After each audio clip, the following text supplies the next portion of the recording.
au fait, une relation très compliquée et floue que j'ai eu à passer avec le pasteur Moïse Mbiye de l'église Cité Bethel. Nous avons passé une relation amoureuse de 2 ans et demi, nous tendons vers 3 ans. On a le coup de fort de Charline Lola. Aujourd'hui, on a peine que le coup de ma case. Au fait, pour le moment, il m'oblige de toucher les fétiches, il m'oblige d'adhérer à ces séances pour ma Kamboyangana et Simba.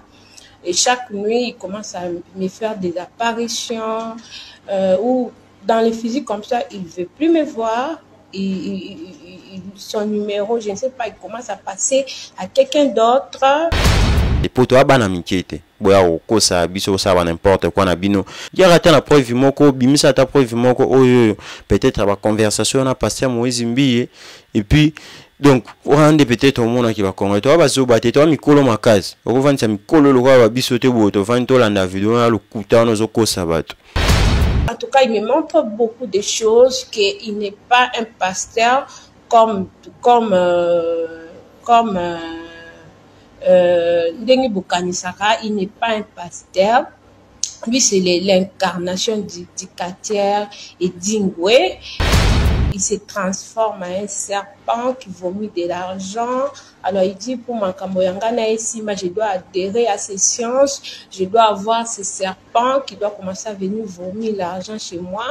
Je dois sacrifier mon fils, je dois couper les pieds de mon fils, que mon fils devienne un handicapé. Voilà, maintenant mingi na bino baso pena ozuli bakuma la mokolanda biso partout dans le monde entier na ebiki boza toujours belé wana kolanda biso à travers chaîne na bino bolinga mingi HM TV1 avec les boss silencés Henri Longo en direct de Canada pena clin d'œil spécial à vous les boss silencés Henri Longo tous a toujours wana tous salam sala bien que corps pena ezo beta na ninga sakanate mais déjà si nazongi normal donc à partir déjà mikolo déjà boko mesana nangai quand vous voyez bien pesa bino pena ba actualité na temps réel et puis to kita pena to zela bino information na source quand ngo na bino Moïse Kini moi mikolo mona ngate parce que na bela pena makasi mais ce ko ba ki resili traitement sili maramto ezong pena normal comme d'habitude to zala na to pesa ga ndezala lelo to esusu na lisolo nini équipe mo ba pena au grand complet avec Paradis Boluka capitaine ya ba warrior à Moïse Kini to zana pena bongo yimta simbel bino pena bilela ki toko bozo monana tout ça na pena lelo yimtazo filmer biso donc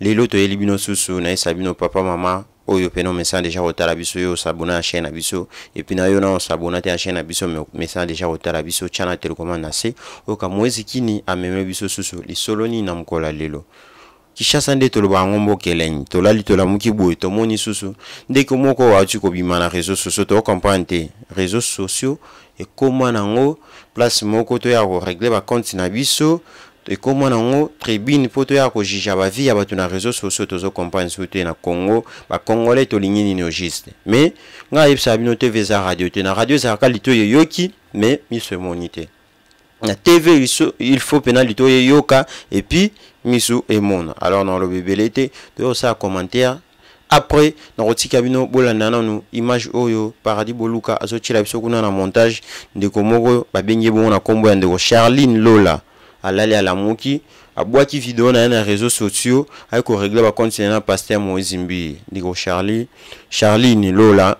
oyo tochu Holanda biso totala ki vidéo wana mais to tika ngo pona biso mote bino mo bolanda ba abonner na biso et après tout ça commentaire na sima parce que trop c'est trop tozo comprendre ba règlement des comptes c'est commander à ba réseaux sociaux ba jugement et commander à ba réseaux sociaux Paradis Boluka tozongele okuna otila biso na vidéo wana na bandeko to landa ngo et après to rozonga to continuer masolo na biso avec toujours maman na biso Titi étoile en direct ya otara pena mawa triple N tozaka na to sa musala merci pour na conseil et puis wa soutien na yo moral nyonso pena o sa pona biso na kata chaîne biso HM TV1 maman biso Titi étoile en direct ya otara na respect Tolanda.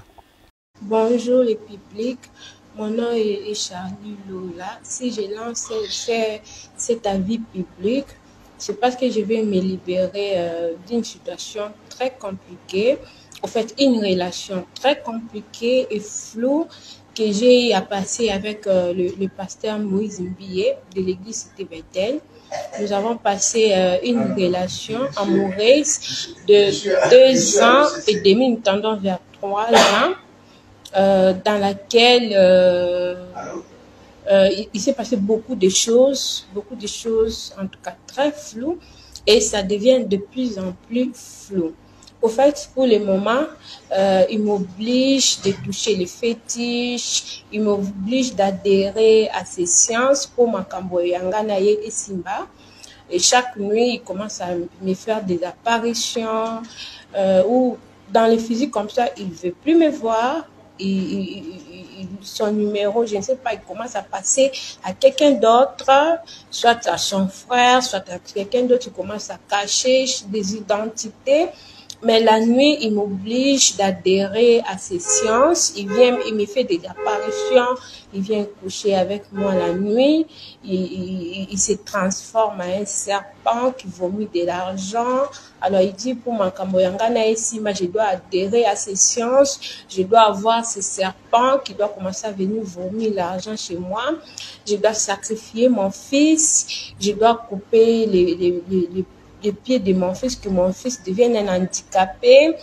Tout ça, ils ont besoin de lui dans le monde mystique.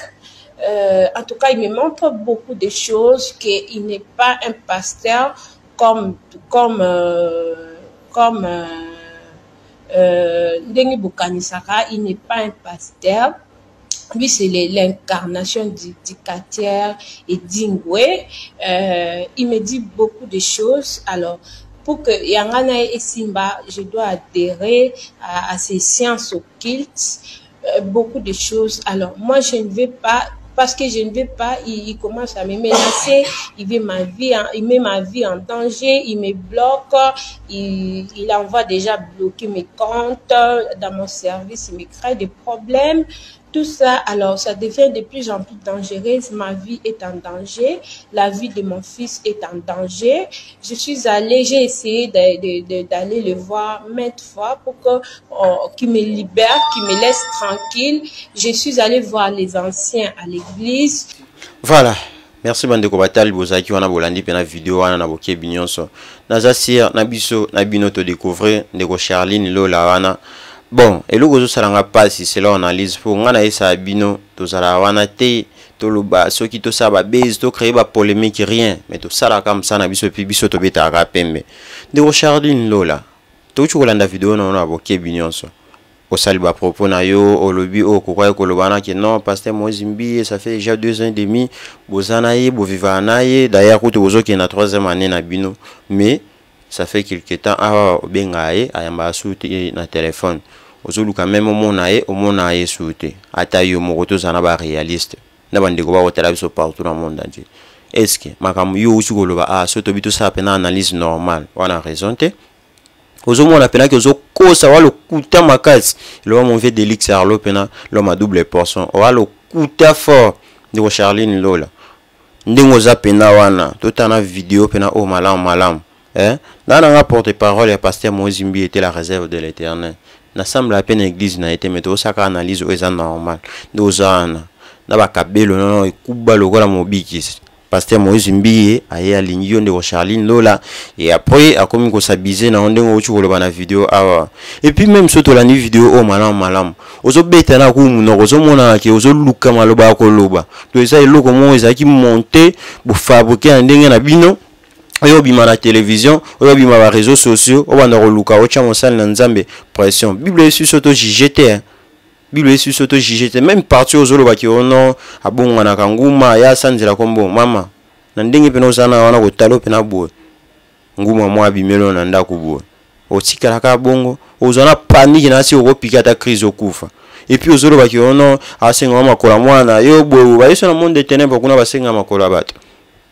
Walo kuta makasi wapi na lo kuta makasi walo kuta fort tala so na mamuna yo boki ne régler kuna bo silisa so bino na bino so ki pesa solo so pe ani mais na batu total to découvrir pena que ça pena kumo monter et puis ça lo kuta parce que yo mo zo lo bana ça ba précision ba parole na yo te ba précision te ozo lo bozo beta na monoko ya na sens te vanda kuna botika biso to vanda parce que donc trop c'est trop to lembi ba bloko na bino aba bezi to lembi ba bloko na bino aba ku monter oyo botika biso to vanda peuple de Dieu bana posa kimia bana nzambe bana posa te ba distraction zanga mtuna makolo oyo to so zana makambo na yo misidisela ngo place ozakuna misela ngo place ozakuna biso to saka wana to sala ka msana biso botika ba jena bino zo bana de ko Charline Lola pena donc obeti libanda donc yebisa bato batinda kiyo yebisa bato oyo basenga kiyo sala video wana to kangi yo pena lokuta makasi merci beaucoup, rien à dire, rien à commenter. To lobika o singala na biso to loba pena parce que ça passe réseaux sociaux le comment dans tribunal. Bato ba yo juger bato awa bato ba zo exposer ba vie na bango ba yo ça va règlement des comptes, ya ba vie na bango na ba vie ya bato awa na ba réseaux sociaux. Alors congolais toi so na posa ba distraction on a été, to na posa mambo on a été. Pour toi bana minkete. Boya ko sa biso ça va n'importe quoi na bino.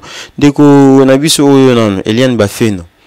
Mamna ye uta koyinda awa ba preuve kutu ya Eliane Bafeno kutu monana mais ce que yo ata preuve moko te yo ko bandi ko la après ton zimelo ka bo yana sens te ya ata na preuve moko bimisa ata preuve moko oyo peut-être ba conversation na pasteur Moïse Mbiye et puis donc on rende peut-être au monde qui va connaître toi ba zo baté toi mikolo makazi oko vanisa mikolo lo kwa bisote bo to vanto landa video na lo kuta no zo kosa bato eza mano asuka pardi boluka Kande Matinga déjà na bona yo bimisa blo mususu. Merci beaucoup à vous mon boss.